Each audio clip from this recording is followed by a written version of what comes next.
Mr. Sethi, how do you think this will now impact the Delhi election? Now, Mr. Kejriwal wants to, in fact, have early elections sometime around the month of November. The elections in Delhi, as far as the State Assembly are concerned, are usually scheduled around the month of February, and we're looking at 2025 for that. What do you think will be the electoral implications of that dramatic announcement on the part of the Delhi Chief Minister?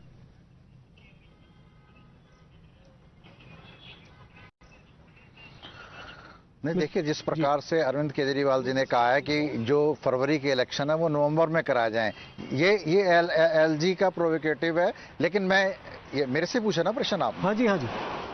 Hello, हाँ, मैं ये कह रहा हूं कि अरविंद केजरीवाल जी ने यहाँ पे आके रिजाइन करा और उन्होंने एक प्रपोजल रखा कि ये चुनाव जल्दी करा दिए जाएं।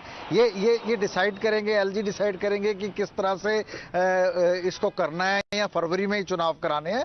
लेकिन उन्होंने रेजिग्नेशन दिया क्योंकि वो जो अभी वो जिस तरह से फाइलों को नहीं कर सकते, जो कोर्ट के ऑर्डर्स थे उसके ऊपर चलते उन्होंने इस तरह से कहा है कि जो नया सीएम है वो कल डिसाइड हो जाएगा। जो विधानसभा दल जो उसको डिसाइड करेगा, जो भी कैंडिडेट को डिसाइड करेगा, वही नया सीएम होगा, वही उप मुख्यमंत्री होगा। लेकिन जो अभी मैं ये सुन रहा था, वो कह रहे जी कि इस तरह से करा, जो 7-0 की सीट्स आई हैं। मैं उनको ये बता देना चाहता हूं, जब एक पार्टी को भारतीय जनता पार्टी संवैधानिक संस्थाओं का मिसयूज करके जो अपोजिशन के नेता उनको जेल में डाल देती है, उस पार्टी को डिफेम करने का काम करती है, उस नेता को डिफेम करने का काम करती है। और आम आदमी पार्टी के सभी नेता, चाहे अरविंद केजरीवाल हो, संजय सिंह हो, सत्येंद्र जैन हो, या जो संजय सिंह हो, उन सबको उठा के जेल में डाल देती है।